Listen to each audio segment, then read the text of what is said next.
Repodcasting is a proud member of the Alberta Podcast Network, powered by ATB. Have you ever watched a movie and wondered why they cast that woman or that guy? Well, here's our chance to give it a try. We're Repodcasting. Hello and welcome to another episode of Repodcasting. I am your co-host, Lucia Julio. And I'm Janet in Toronto. As per usual. Hello. Hello, Lucia. Hello, Janet. We have to play extra nice now because people are worried that we're not friends anymore. Yeah, they're worried that, this could be the end of this pairing. Scared people on the last podcast. Yeah, it's okay. We're still friends. We're still friends. And I'm very glad we are because that means we get to talk about Geostorm today. Can I tell you how excited I have been to talk about Geostorm? This movie is incredible. It's incredibly bad, fantastically bad, and I'm gonna, admit to you that I actually watched it a second time. Oh, wow. You are brave. Because it's so bad, it's good.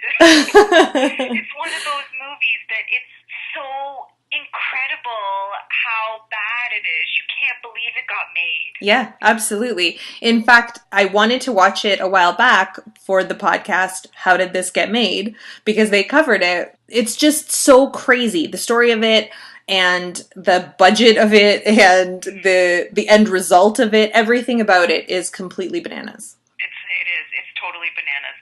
So I like to say that Geostorm is a shitstorm. Yes, it is. It really is. In so many ways. And I mean, that's why we picked it for our quote unquote so bad it's scary episode, as yesterday was Halloween. Yes, that's right. So it's our Halloween pick, even though it's not a typical Halloween pick, but it is pretty scary, so. Yeah.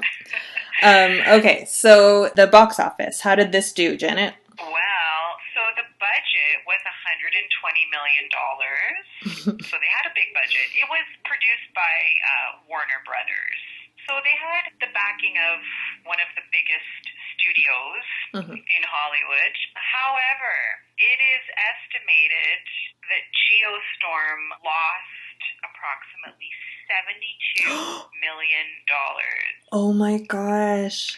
Yeah, the box office ended up being $221 million, but there were so many problems with this movie. They had to do a lot of reshoots. In fact, they even brought in a different screenwriter and a different director to oversee the reshoots. And apparently they had to reshoot a lot of the movie. I read somewhere that it was over 60% of the movie had to be reshot. It was testing so poorly with test audiences that because of all the reshoots, the budget just started getting more and more bloated, and it just wasn't able to recover the money. Right, so the $120 million is just estimated, right? That doesn't include... Yeah, it's estimated. Okay. I don't think that includes, all the reshoots and all of that. Incredible. I didn't realize that it lost that much. Yeah. So that's a big loss. Even for, a big studio like Warner Brothers, that's a huge loss. Yeah, so I'll go on with the synopsis. The network of satellites designed to control global climate starts to attack Earth. It's a race against the clock for the satellite's designer to uncover the real threat before a worldwide geostorm wipes everyone out. I can't. It's just so funny. You know what I thought was, just from start to finish, there's so many things, but why did they name the satellite Dutch Boy? It's crazy. There's no explanation of it. Yeah, they just randomly called it Dutch Boy. Is that offensive to the Dutch people? I don't know. Why didn't they call it Portuguese Boy? I think the Portuguese are much more volatile than the Dutch. Yeah, I think you're right. But that's the point. The satellite is not supposed to be volatile. It was just tampered True. with. So then they should Spoiler call alert. it Swiss Boy. There you go. Yeah. Because the Swiss are, like they always say, Switzerland is a neutral country. For sure. You're right. Did you know that some of the other satellites, like some of the smaller satellites, have they're named after Gerard Butler films? No. One of them is called Rock and Rolla, which was a movie he was in, and then another one is called Mount Olympus, I guess, based on Olympus Has Fallen. But these were satellites that were in the movie? Yeah, you can see them on the big screen when they're... Oh my gosh, I totally missed that. I did too. I read it later. I didn't see it when I was watching. Oh, I feel like I have to go watch it a third Oh time. no! Don't do it! Wow, that is such a... I did not know that. Yeah, I don't know why they would do that. Jerry, Gerard Butler belongs up in the stars. Oh, God. Can we just kind of touch on this fact too, though? Like, no offense to Gerard Butler, but scientists don't look like that. Scientists don't look like they spend 6 hours a day in the gym. Yeah. Are we going to get right into the recasting? Since we're slamming Gerard Butler? I guess we could, yeah. Tell me who is a better scientist than Gerard Butler. Okay, so we recast 4 characters, starting with the Gerard Butler character, who was Jake Lawson. Can I just say, I like Gerard Butler. His career started off like really promising with Dear Frankie. That was the first thing I saw him in, and we've talked about this before on the podcast. But his career has gone like in a weird direction, and like these are sort of the types of movies that he's known for now. Oh yeah, for sure. Can we just agree to disagree on liking Gerard Butler? Because I definitely don't. Well, I said I liked him. I didn't say you liked him. Gerard Butler. Anyway, the one thing that I really took away from his performance was the accent that he was attempting to do. They're in Florida, right? Mm-hmm. And he has an American accent, but that accent goes in so many different directions throughout the movie. Yeah. I don't know what was going on. And I read this, like, other reviewers noticed this as well. Like, there was something weird going on with his mouth, like the way he was speaking. And I think it is because he has such a distinct accent. Mm-hmm. And he was trying to speak with an American accent, that his mouth was always doing, like, these weird things, and it was really distracting to watch. Did you notice that as well? I didn't notice the mouth things, but I mean, I think you saying he was speaking in an American accent is generous. There was nothing American about that accent. It was ridiculous. Yeah, like every once in a while you would hear his real accent creep in. Yeah. And it didn't happen just once. No, it happened throughout the whole movie. And it didn't only happen with Gerard Butler. Jim Sturgis was the same thing. Yeah, I know. And Abby Cornish is Australian. Why did they get all these people from other countries to play Americans? Why couldn't they just play from where they're from? Yeah, I don't know. Like I said, the accents, I mean, they're supposed to be from Florida. And yeah. Both Gerard Butler and Jim Sturgis sounded like they were from, like, New York or something. But, like, I don't even know what borough of New York they would have been from. Like, it was just... The Scottish borough? I just love how they tried to explain it away by saying, Gerard Butler says at one point to the British guy on the satellite, "Oh, we were born in the UK." Oh, yeah, that's right. I know. Yeah, I forgot that part. Yeah, like that, again, was really... It was odd. It was nonsense. The whole movie is nonsense. Yeah, so just fair add enough. that to the pile. Okay, so for the Jake Lawson character, I wanted to pick someone who is relatively well known and who has somewhat of a name, because I really believe that if they had cast complete no-names in this movie, they probably wouldn't have gotten any money whatsoever for this movie.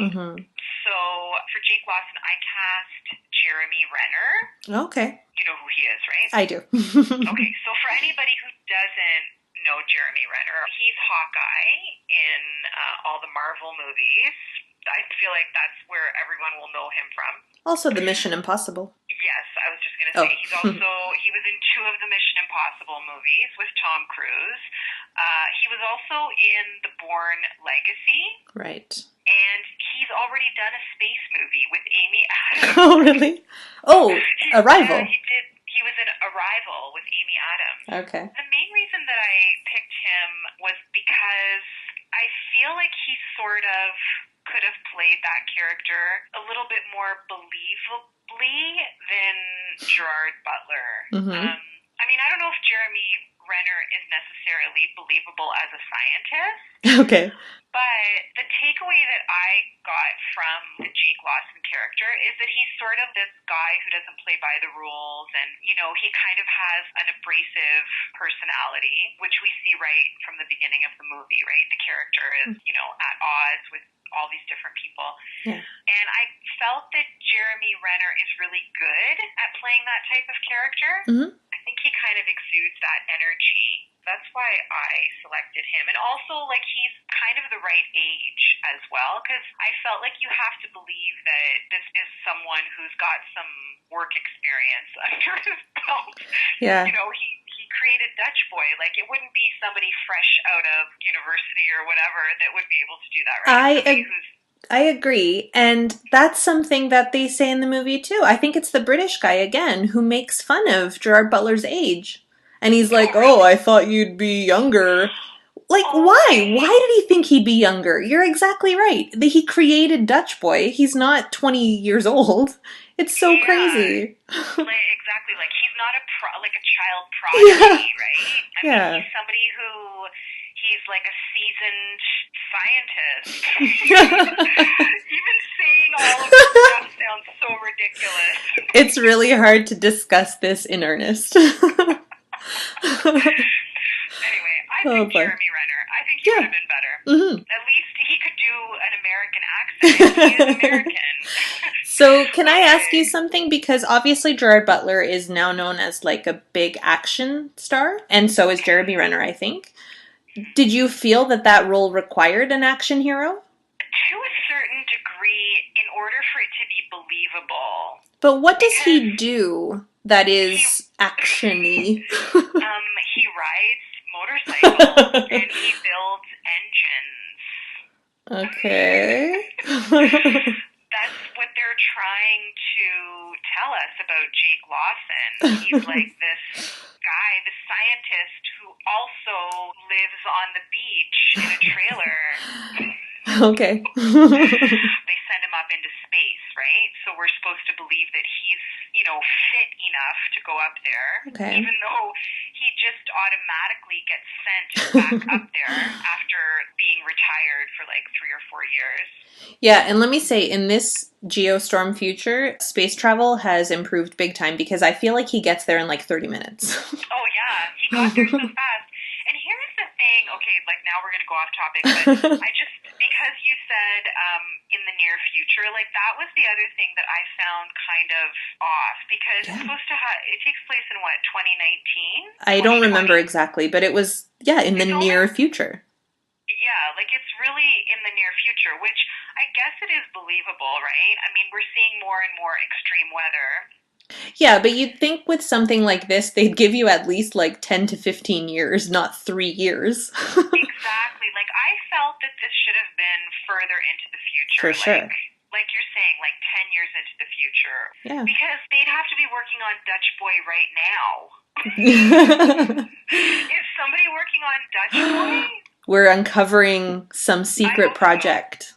Maybe Gerard Butler's working on it. We can only hope. For real. He can do anything. He's been through it before. Anyway, so that's a really good point, Lucia, and I felt the same way. Like, I was like, why is this happening in 2019? And then the whole satellite, all the weather problems start like 3 years later. So it just, the timing of it seemed weird to me. Okay, so back to my recast. Max Lawson, who was played by Jim Sturgis, who you and I both do like. Yes, that we can agree on. And we were both sad to see him in this role because Yes. I think his acting ability was wasted in this role. Mm-hmm. So same thing with the accent. We just talked about this. He's British, Jim Sturgis, and it's not to say that a British actor can't play American, of course, but it was like his accent kept creeping in like way too much. It was almost like they weren't making the effort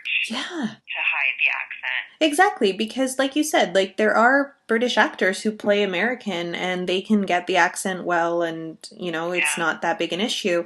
But I really noticed it big time with both of these actors that it was just like, I think you're right. I think maybe they just weren't trying that hard. I think like the effort was just, they half-assed it. Yeah. So I selected an actor named Eric Johnson, and for anybody, I don't know if you know who he is, Lucia, but for anyone who doesn't, so Eric Johnson is Canadian. Yay. And people will know him best as Jack Hyde from the 50 Shades movies. So he plays Anastasia's crazy boss, Jack. Okay. In two of the 50 Shades movies. He was also he was Luke on Rookie Blue. It's a Canadian cop show that was on for a few years. And he was also Flash Gordon on the Sci-Fi Channel back in 2007 for anybody who watched that. He's been around for a while. Like, he's done a lot of work, but I feel like now people, because he's been in the 50 Shades movies, like now he's had more exposure. He's a really good actor, and I think he would have made a great Max Lawson, and I think like it would have been more believable to see him acting opposite Jeremy Renner. Like, I think you could have believed that they were brothers. I mean, they somewhat look alike. They're both light-haired. They both have blue eyes. Like, that was the other thing. I was like, I'm not believing that Jim Sturgis and Gerard Butler are siblings. I mean, siblings don't always have to look alike. Of course not. But, like, there's no similarities at all. Yeah, I agree. Other than that, they're both from the UK. Yeah. Like, it seems so random. Yeah. Like, I thought they must be stepbrothers, but no, they weren't. Like, they were actual flesh and blood. Yeah. Yeah.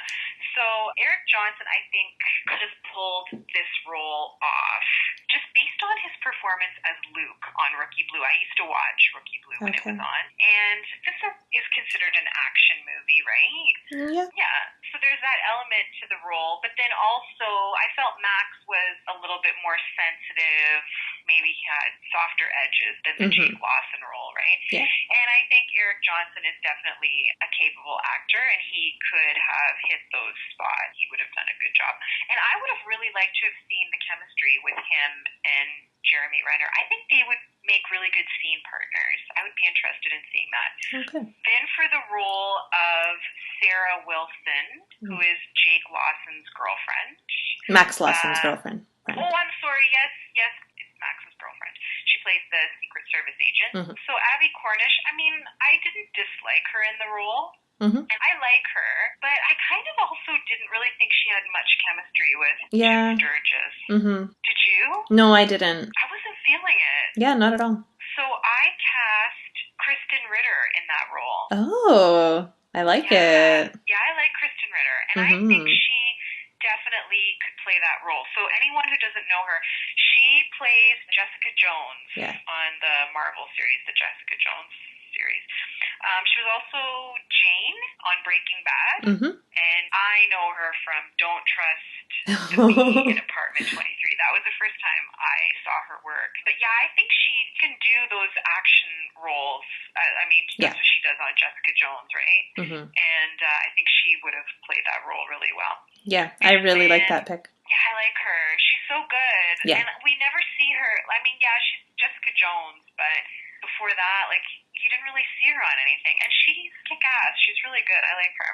I first saw her on Gilmore Girls. Oh, okay. Yeah, just in the last season, I think it was, more or less, yeah. I just see that. And then for the last role, which we recast the president, which was played by Andy Garcia, totally phoning it in. Oh, God, yeah. Talk about no effort. Listen, my favorite quote from this movie, this might be a spoiler. At the end of the movie, when there's like that chase and they find out who's actually been causing all this trouble, Andy Garcia turns to, I believe it's Ed Harris, and he says, "Because I'm the goddamn president of the United States of America." I believe that Andy Garcia took this role just to be able to say that. Yeah. It's great. It's so over the top. Yeah. I actually didn't recognize him at first, to be honest. Oh, really? Yeah. I don't know. Time has not been kind to Andy Garcia. Well, the funny thing about Andy Garcia is, like, he shows up in these roles, and I don't know, like, he was in Passengers as well, that movie with J-Law and, what's his face? Chris Pratt? Yeah, he shows up in that movie as well, and it's like, whoa, is that Andy Garcia? And again, it's the same type of role where you really feel like he's just phoning it in. Wow. And I want to know why. Because at one time, Andy Garcia was doing stuff. Yeah. Right? He was a respected actor. Where did his career go? Why is it in the graveyard with Gerard Butler and Jim Sturgis? Yeah, not sure what happened there. I don't know. Anyway, so I got rid of him, and I cast Angela Bassett as the president. Because I wanted a female president. Listen, if it's going to be in the future, like 4 years from now, why can't it be a black woman, like a strong, and Angela Bassett's such an amazing actress. Yeah. Like, I would totally buy her as the president of the United States. Me too. Yeah. Like, 200%. Yes. She's so good. Yeah. She's so good. In fact, I think they should have cast a female right off the bat. Yeah. Because, so that's why I put her in there. But nice. yeah, that's my cast. Good job. I like those. They were all really good. Well, I don't know Eric Johnson, but I'll believe you that he's good. Okay. He's from Alberta. Oh, really? I'm going to have to look into this guy. He was born in Edmonton. Way to go, Eric Johnson. If there's one thing Albertans do well, it's supporting other Albertans. That's why ATB created Lender, a crowdfunding platform to help support local businesses that may not meet typical loan criteria. You can help local vendors build up the community through your support. For more information or to apply, visit atblender.ca. That's atblendr.ca. I'll get to my casting then. Yeah, who'd you pick? Okay, so I know it is technically an action movie. I didn't see a lot of stunts or physical challenge to the roles, to any of them really. So I didn't feel that it had to be like a beefy Gerard Butler type. So for the role of Jake Lawson, I cast Chris Messina, who I'm not sure if you know who that is. He is from the Mindy Project. Have you seen that show? I've seen a couple of episodes. So he's her love interest in the initial seasons, the will they won't they guy. Oh, I know who he is. Yes. Okay, yeah. He's also in Argo and Sharp Objects. He's, I think, the boyfriend in Julie and Julia. So yeah, he's been around a lot, but he's often like smaller roles, and I feel like not a lot of people know him by name, but I do like him a lot. And I know who he is. And you know what? I feel like he could play the Jake Lawson anger. Yeah, absolutely. Because that's the thing. Like, I liked when you were talking about why you picked Jeremy Renner, how, like, he's a bit of a renegade and, like, won't necessarily follow the rules. Even though Chris Messina is not, like, a beefcake, necessarily, I feel like he's got that side to him of, like, where you could totally buy him not following the rules. Yes. Yeah. Yes, I could see that in him as, totally, cool. Yes. Yeah, so, and I really like him, and I thought... I do think you make a good point of, like, you need a big name to sell this movie, and I don't think I put that in here, but anyway, I'll keep going. My Max Lawson, the Jim Sturgis role, I decided to cast Joshua Jackson from Dawson's Creek. Pacey, of course. Oh, you gave him a job.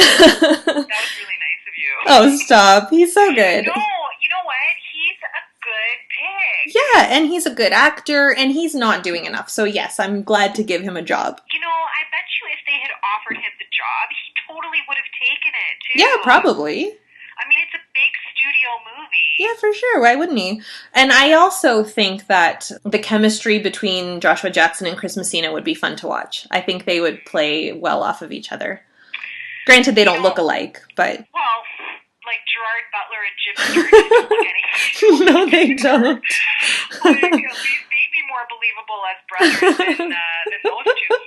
You know, you and I, just as a quick aside, like you and I talked about Jim Sturgis, right? Because you really like him and so do I. Mm-hmm. And same thing, like he started off really promising. Yeah. Like his career seemed like it was really going to go places, and he was starting to make a name for himself. And then it just seems like he ends up in like a lot of these movies that bomb really hard, right? Yeah. And, you know, we were talking about Geostorm, and, you know, it is a big studio project. My guess is, like, he did this for the money. I would think sure. so, yeah. Yeah. And when I saw that he was in this, I went and looked up, because I was thinking, oh my gosh, I haven't seen him in so long. He must not have been working.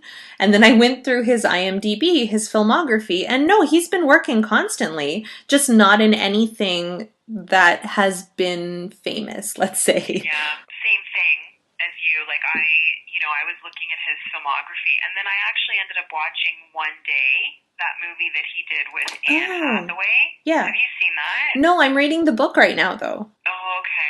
Same thing. I watched him in that, and I was like, I don't know, like he keeps taking these roles, and he's a good actor. I think he's a really good actor, but again, like that movie did so badly. Oh, did it? He kind of is wandering around that movie the same way in Geostorm, like with this really bewildered look on his face. Like, what am I doing here? You know? So yeah, that bewilderment is probably like, what happened to my career? Yeah, where is my career? He's looking for it. And so continue. Okay. Okay, so moving on to the Abby Cornish role, Sarah Wilson. I have a couple of people for this one, but my first choice is Maggie Q. She is in the Mission Impossible 3 movie, also from the Divergent series, and she is Nikita in the TV show. Yeah, she's great. I love her. Yeah, and she's a badass, and you would totally buy her as a Secret Service agent. She is little, though, quite frankly. She's 5'6". I looked up her height. And I know she can kick ass, for sure. It doesn't matter that she's not tall, but I do kind of feel like a Secret Service agent would have to be a little bit more imposing, maybe?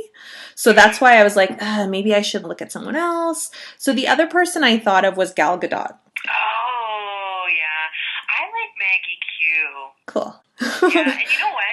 I would love to see the chemistry between her and Joshua Jackson. Yeah, I think so. I think they would have really good chemistry. Yeah, so the thing with Gal Gadot, too, though, is Wonder Woman came out a few months before Geostorm, so it's not like there's any way in hell she would be in this movie. Oh my god. Gal Gadot does not need to do Geostorm. No, so that's why Maggie Q is my first pick. Yeah, I like Maggie Q. Okay. Okay, and then the last role, the Andy Garcia role as president, I actually kind of took it in the same direction as you. I went with Kathy Bates. Oh, nice! Yeah! Because I also thought, like, you know, why shouldn't it be a female president? It is only a few years away. It seems in the realm of possibility, maybe. Of course. And then Kathy Bates is so great. She's very presidential, if you ask me. Oh, yeah. Kathy Bates. I would believe her as the president. Yeah. You know, she commands the screen no matter what she does. For sure. Yeah. And the other thing is that during the movie, at some point, you're supposed to believe that the president is the bad guy. Mm-hmm. And I feel like Kathy Bates plays a great bad guy. Yeah, that's true. Yeah, that's a very good pick. Thanks. I like her. Yeah, I like Kathy Bates. She's good. All right. Nice. So, good job, everybody. Good job. I think, you know, our versions would have been better. I agree. I'd like to see either one of those. Why doesn't anyone ever listen to us? I know. We should be working in casting in Hollywood. Yes, we should. I agree. So I do want to say just about the movie that the release date was pushed back 3 different times. This movie was just riddled with problems. Yeah. Yeah, so, and as you said, you know, they had to do a ton of reshoots. Apparently it was only a 2-week period for about $15 million. You and I talked about this already, but the original director was Dean Devlin, and he's got a lot of credits to his name, but the most, I guess, impressive credit was that he co-wrote and produced Independence Day back in 1996. So So this was his directorial debut, and they said that for the reshoots, apparently, in quotes, it said that he was unavailable for the reshoots. So, believe what you want from that. But, like, how bad do you have to mess something up that they end up having to bring in, like, a completely new director to shoot the reshoot? Yeah, and writer. And apparently during those reshoots, they removed entire characters, brought in brand new characters. Like you said, it was something like 60%. It's huge, the amount of reshoots that they did. Yeah, this movie faced a lot of problems, like, right from the start. And like you said, they filmed it, like, 4 years before it was finally released. Yeah. And I was also reading, and I'm not sure if you saw this, but when they decided to release it last year, they were really concerned because there were so many extreme weather incidents last year, like around the time that this came out, like the hurricane in Puerto Rico, and there were a bunch of other things that happened. And they said that maybe it seemed insensitive releasing the movie, like so close to those natural disasters occurring, right? For sure, yeah. But if anything, it just proves that we need someone to build a Dutch boy. This is the proof of that. I agree. Like, someone needs to build Dutch boy, like an actual Dutch boy. Well, I think we should call Jeremy Renner and Chris Messina and see what they have to say. Yeah, I think Jeremy Renner could do it. He could physically build it, yes. There is one other thing that I read that I just loved and had to share, is that several of the cast, crew, and extras said that Gerard Butler didn't know many of his lines. Oh, no! Yeah. I didn't see that. Like I said, it is hard to buy him as a scientist. Now, that could have just been a lack of effort, that he didn't know the lines, or it could be that he did not understand what he was saying. Well, it's interesting, even, like, seeing interviews when he was promoting the movie, and so much of the stuff that he was saying about this movie, like, it just sounded like such banana, like he didn't know what he was talking about. For sure, like, he would go off on all these weird tangents. Oh, yeah. It was insanity. It was obvious that he didn't know what to say about the movie, and so he was just saying, like, ridiculousness. Yeah, I agree. And I really believe that this movie was just, like, a big paycheck for both him and Jim Sturgis. Like, I honestly believe that that has to be what attracted them to the project. Yeah, I think you're right. Yeah. And but you know what? I can't blame them. Yeah, like, and that doesn't surprise me about Gerard Butler not knowing his lines. It explains a lot. Yeah, it explains his performance in the movie, that's for sure. Yeah, I mean, just like I said, those accents, there was just no effort put forth there. For sure. And then I'll just mention quickly the ratings that I found. So on IMDb, this got a 21%. And on Rotten Tomatoes, 13%. No way. Yeah, usually Rotten Tomatoes is more forgiving, but not this time. Yeah, well, and every single review that I read, because then it became a game for me. It was like, can I find a positive review for this movie? So it became a game, and every single review just slammed the movie so hard. Oh, no. You couldn't even find one positive one, hey? No, and, like, people would write that it was, fantastically awful, abysmally bad. Just the adjectives were amazing to describe how bad this movie was. Yeah, it was a beautiful train wreck. It is. Like, you know what, honestly, it's one of those movies, like, I know when I sat down to watch it, I wanted to watch something that I could just park my brain for 2 hours. Like, I saw this, and I was like, oh, this is perfect. This is mindless entertainment for 2 hours. That's how I sold it to my husband. I was like, do you want to watch this movie where you don't have to think for 2 hours? And he's like, yeah, okay, cool. So we sat down and watched Geostorm. Yeah, and it's funny because it's so ridiculous. Like, it's such an entertaining movie on that level that there's so much, it's just so ridiculous. I will say this. There was one thing that I loved about this movie, and that was Zazie Beetz. Yeah, okay. So I saw her name in an article, and I've heard her name before. Who is she, and what was she in this movie? She helps Max like the tech person, the Oh, girl yeah. who works in his office or whatever. Okay. She was so good. Yeah. I really enjoyed her. She provided actual comedic lines, and she was really good. She was the one bright, shining thing Yes. out of Geostorm. I agree, and I feel like she kind of felt like the only person who knew what movie she was in. Exactly. Cool, okay, so that's Zazie Beetz. I liked her too. Yeah, she was good. Oh, I want to say one more thing.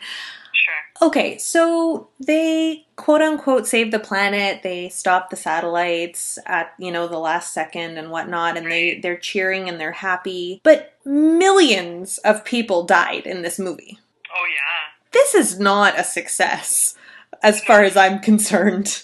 And I'm talking about the plot, not about the movie, because the movie's clearly not a success. But yeah, like, they failed. Millions of people died through these horrific weather events happening all around the globe. But I guess they counted it as a success because so many more people could have died. Okay. Including Gerard Butler. Because, that's kind of one of the things that irks me about this kind of movie, and it happens often in this style of movie, is, this hero, he acts like he's sacrificing himself and he's gonna save the planet and ruin his own life in the process or whatever. Yeah. But he survives. He comes back, everything's fine. Yeah. I thought he should have, we're totally spoiling this for anyone who hasn't seen it, but I thought his character should have died. For sure. Yeah. Like for the movie. It should, that's how it would be good. When he is saved, I was like, what? Like, no. My guess is they did that thinking that this was going to be a hit and thinking that they could make a sequel. Well, someone actually mentioned that somewhere. I read that. Yeah, Dean Devlin said it on set. Amazing. Ed Harris, too. We didn't talk about Ed Harris because we didn't recast his role because we both thought that he was so good. Yeah. Ed Harris is good in everything he does. Yeah, Ed Harris is great, and he's such a good villain. Yeah. He does that villain character so well, and I love Ed Harris's face. I love his wrinkled, old face, because that is the face of an actor who actually still can emote with his face, right? That's the face of an actor who hasn't shoved his head full of Botox. Yeah, like, I love it. I love that he has just abandoned all vanity and... Well, just that he looks like a man his age. And when he has an emotion across his features, like, you can actually tell that it's happening and what emotion it is. Right. Yeah. Yeah, I love Ed Harris. Cool. Yeah, me too. Great. The Alberta Podcast Network has so many great podcasts to listen to, and they cover a huge range of topics. If you're looking for a fun soccer podcast, look no further than the Young Gaffers. Jason and Adam bring you their refreshing, ridiculous, and uniquely Canadian perspective on the soccer world.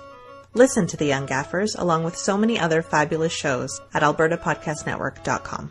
Now it's time for our segment, Hold Me Close, Young Tony Danza. Our tech department is not working today. We gave them the day off.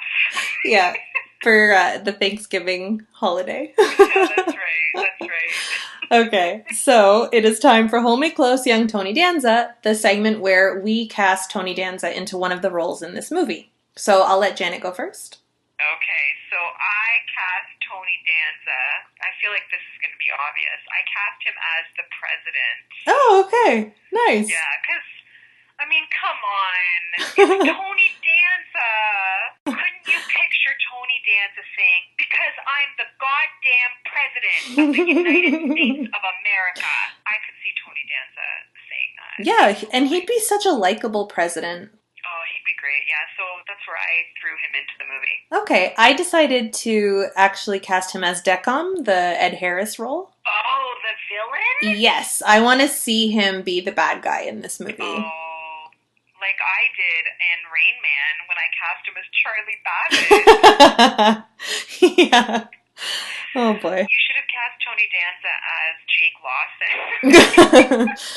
Well, if it was like Tony Danza circa, I don't know, 1988, sure. Yeah, like I was going to put him in that role, I hate to say this, but I feel like Tony Danza would be too old to play Jake Lawson. Sorry, Tony Danza, but Yeah, I think that's a fair statement. I don't think it requires an apology. I know. I wanted him as the president because he's so distinguished as well. Yeah. Admittedly, I just saw one episode of The Good Cop in which he is the bad cop, and so I thought he would make a great bad guy in this movie. Right, yes. He's on The Good Cop, which is on Netflix. He stars with Josh Groban. I also saw the first episode. Even as a bad guy, like, he's so likable. I know. He's not really a bad guy on the show. He's not. Not really. But he's great. Like, I love that he's doing something again. Like, I love that he's got this new project. Yeah, and it's pretty good, the episode that we saw.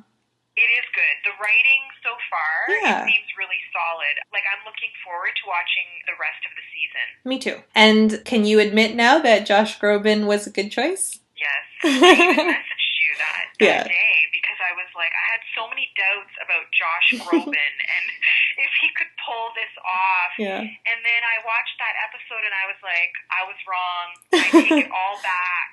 Yeah. Because he's so good. Yeah. I am so surprised because I wasn't expecting that. For sure. Yeah. He's super believable, and I like the character he plays. He seems to fit it really well.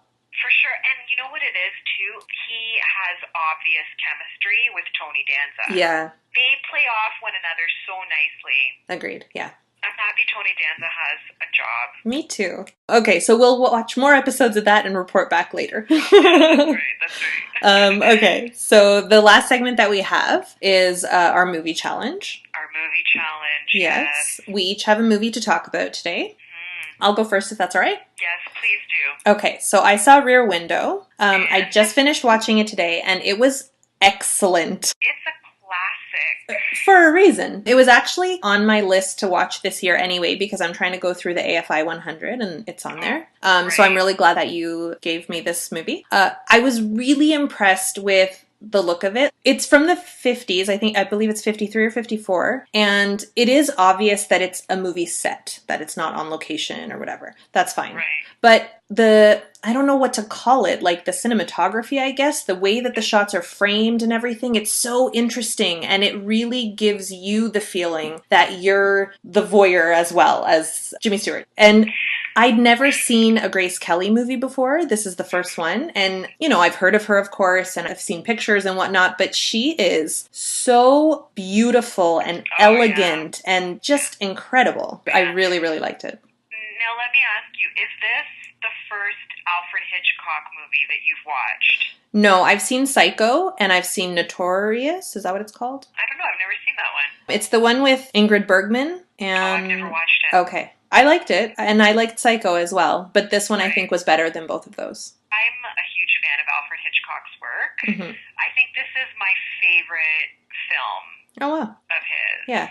It was lighter than I was expecting. Like, it did have some levity and some, you know, jokes and whatever. But at the same time, like, especially the last, 45 minutes, I was on the edge of my seat. It was very tense, and I really wanted to see where it was going. I wasn't sure. I'm going to spoil it now. Is that allowed? It's a 60-year-old movie. I feel like people have had time to watch it. If you haven't watched Rear Window, fix your life. Please watch it. Yeah. So up to the end, I wasn't sure if that man had murdered his wife or if it was just a misunderstanding, and if it was just, you know, because he's cooped up with his broken leg, he's just making things up in his head. Like, up to the very end, I wasn't sure how it was going to go. Yeah, exactly. You know what I really love about that movie as well is that old Hollywood glamour. Yeah, definitely. Like, there is just something about that is so appealing to watch. I agree. They were so lovely together on screen, and I love the movie too. I love the colors and the look of it. That's definitely I think that's probably one of my favorite movies. Oh, nice. Yeah, I was really impressed. And I do have to say this. So the first scene that we have with Grace Kelly, she's wearing a dress that she says costs $1,100. So, oh, really? Oh, okay. Yeah, so I looked up what $1,100 in 1953 would be now. That's a $10,000 dress that she's wearing. Oh, wow. Yeah, because that would have been a lot of money back then. Oh my gosh. Yeah. Yeah, she is. She's so elegant. Yes. And she was so beautiful. But even James Stewart, even though he's a bit older already, Yeah. like you really see he was so handsome. I agree. Yeah, I thought so too. And he was such a great actor. For sure. Oh, he's so good, yeah. I'm glad you liked it. Yeah. I know that you tend to like older movies. Mm-hmm. So I had a feel, because I gave you 2 movies and I told you to pick which one you wanted to watch, and I had a feeling you would select that one. Yeah. So yeah, I loved it. Thank you for picking that. It's awesome. So I watched a movie called Remember, and it stars Christopher Plummer and Max Landau, and I believe this was directed by Adam McGoyan. Oh, you know what? I don't even recall. He's a Canadian director. I'm pretty sure it's Adam McGoyan. Okay, yeah. You know what? I really enjoyed it. Yay. It's very suspenseful. Mm-hmm. I'm not going to ruin it for anyone who wants to watch this. Yeah. It's very heavy subject matter. So Christopher Plummer plays a survivor of Auschwitz, but he also plays a character with dementia. I was watching it and I was like, why did Lucia give me a movie with old people? Because I have to tell you, movies about old people always make me cry. Oh no. And I don't know what it is, but when I see old people that are sick on screen, I just immediately start crying. Yeah. That tugs at my heartstrings too, big time. Oh, yeah. And I mean, Christopher Plummer is excellent in this movie. Yeah. I mean, he's an excellent actor regardless, but he is excellent. So he's living in like a home, and the Max Landau character gives him a job to do. Mm-hmm. And he goes off on this quest to perform this last act, and that's all I'm going to say. But, you know, it was suspenseful, and that twist at the end, I did not see that coming. Yeah, me neither. Not at all. Did you? No. Like, at no point did I get any hint that was going to happen at the end. And I was literally, like, I was watching it and I was like, no! Like I did one of those. Yeah, me too. Me too. Like, good thing I was home by myself. I was shouting at my computer screen. Oh, no. I did not see that coming at all. And that was so good. Yes. Yeah, I'm glad you're not spoiling it, because I think that was a movie that definitely flew under the radar. And I checked, and you're right. It is an Adam McGoyan picture. And it's on Canadian Netflix. I don't know if it's on American Netflix. But to anybody who's listening and who can watch it, please do so, because it really is worth watching. Yeah, like, it's heavy, for sure. But it's so well done. Yeah. And even Max Landau, his character, at the very end, you're just like, he orchestrated this whole thing, and you really realize at the end the planning that went into this. Oh, yeah. The cunning that went into it. That's all I'm going to say. Yes. Because I don't want to give anything else away. But it is very well done, and I really enjoyed it. It was good. But no... Give me, like, the next movie I want to be light or funny, because the last 2 movies have been, like, heavier, emotional sort of movies. Can I tell you right now what your next movie will be? Sure. It's called Sleeping with Other People. Oh, nice. It's a romantic comedy with Jason Sudeikis and Alison Brie. Okay, cool. I'll have to email you yours, because I don't have my list. But I have one that you gave me, because you gave me 2 last time. Oh, excellent. What is it? So I'm going to watch The Imitation Game. Oh, yeah! Yeah. With your love, Benedict Cumberbatch. Exactly. I can't believe I've put it off this long. Oh, I can't believe you haven't watched that. I know. It's a mistake on my part. That movie is excellent. Yes. I think you're going to enjoy it. Yeah, I'm sure I will.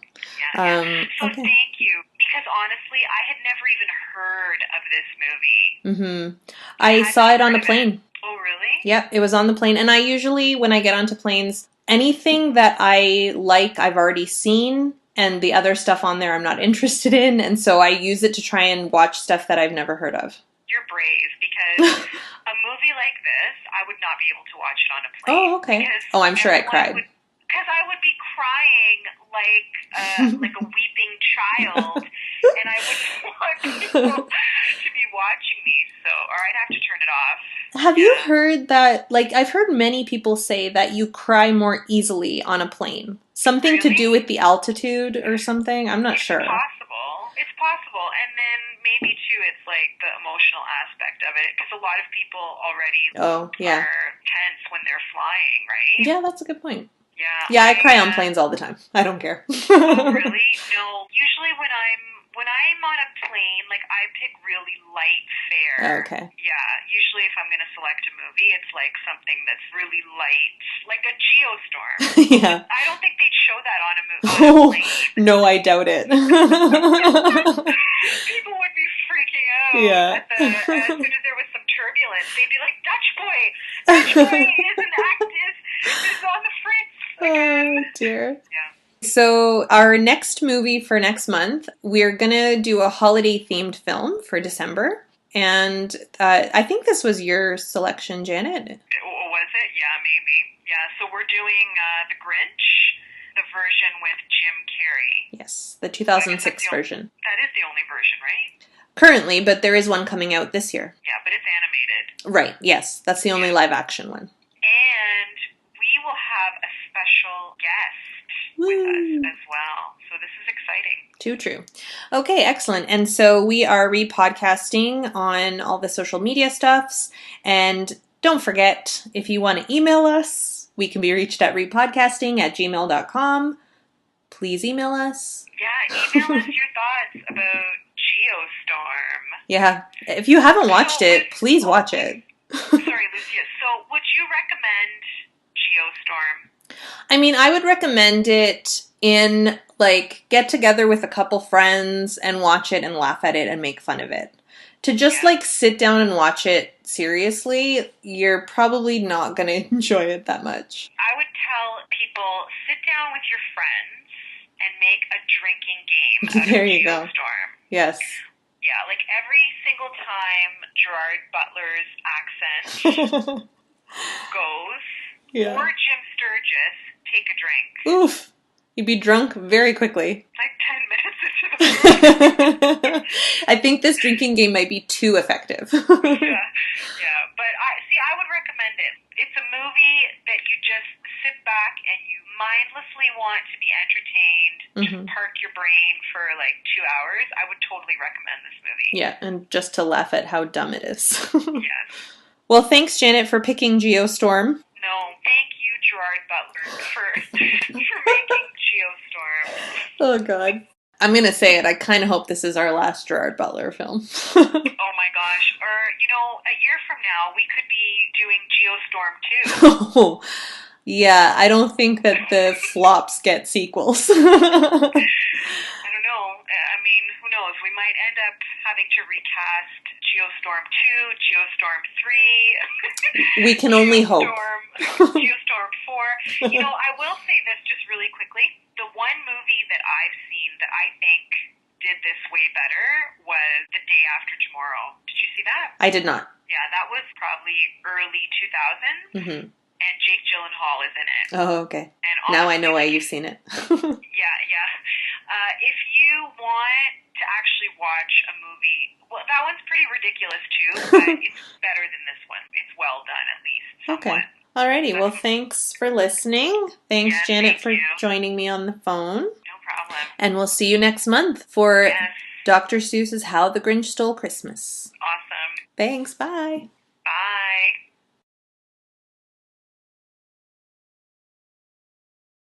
And let me see if I can get this working for once. If not, you're singing it.